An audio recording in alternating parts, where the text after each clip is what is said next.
Hi, folks. This is Don Meisner with the North Country Fishing Report. Well, in another report, I talked about catching a carp in the Oswegatchie, but I want to tell you, the Oswegatchie River is served as sort of a little microcosm of a fishing sort of experience for me because I was able to go down every day and cast this river. It's got all kinds of different fish in it, but there was so much about this river that really struck me. Number one, all the species that go up the Oswegatchie.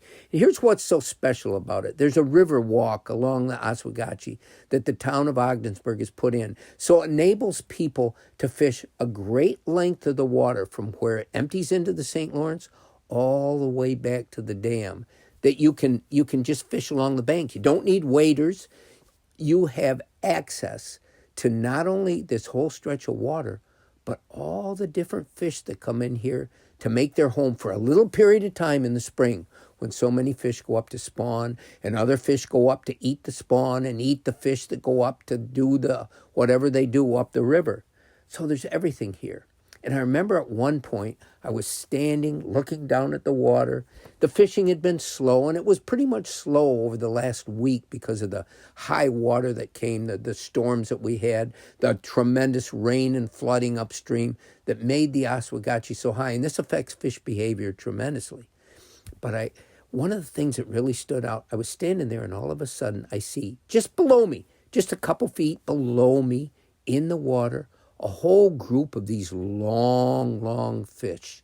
And I'm thinking, what the heck is this? And they're making their way upstream like so many other fish seem to do. They're all making their way up to what? I guess the dam. And then they will go back down a bit. They can't get any farther.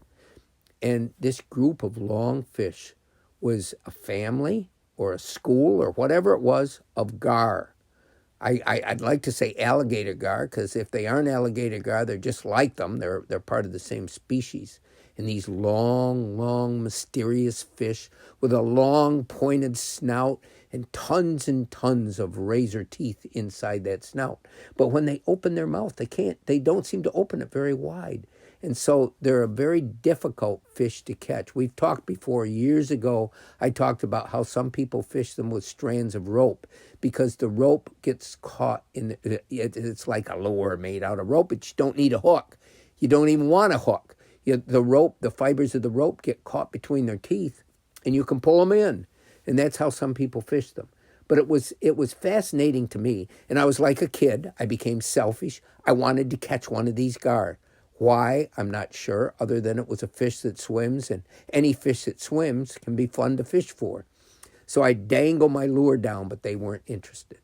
A little while later, another group of gar came up. And I'll bet you most of us, when we're fishing, we never think that there in the water is a whole nother species of fish that goes back thousands and thousands of years in our history.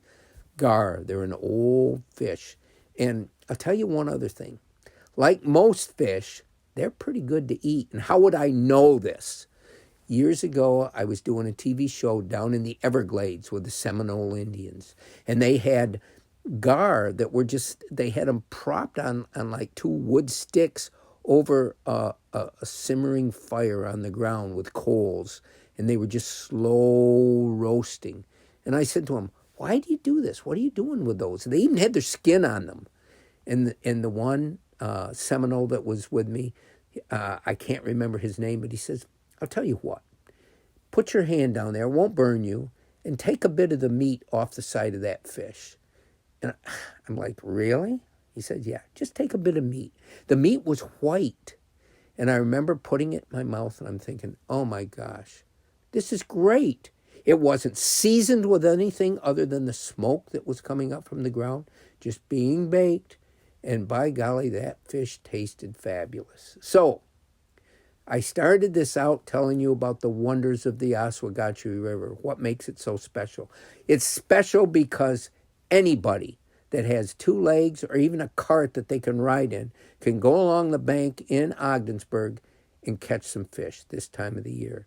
And there's plenty of fish to go around for everybody. And I really like that. It gives you a feeling of community. It gives you a great sense. And, the other thing that I learned from the Oswegatchie is that there were things that stood out to me when I did catch fish, and I'll make this very quick. Number one, the fish would hit in spurts. You could go a long, long time. There's tons of fish out there, but fish don't eat all day long. If they did, they'd be monstrous. They hit in spurts. The second thing, the water level makes a tremendous difference in whether the fishing is good or not. When that water comes up, the current increases. It's hard to control your lure. It's hard to get it down where the fish are. The fish don't want to come up. They're cold. They're not that active yet. And so the water level can have a tremendous impact. And finally, the color of your lure. When I was catching walleyes, they were so selective that they would only hit one color.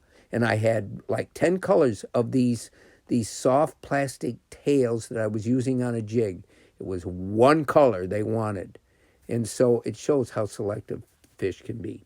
The Oswegatchie, one of our gems of the North Country that I don't talk about all that often. It's a wonderful place to go. Until next time, folks, this is Don Meisner with the North Country Fishing Report.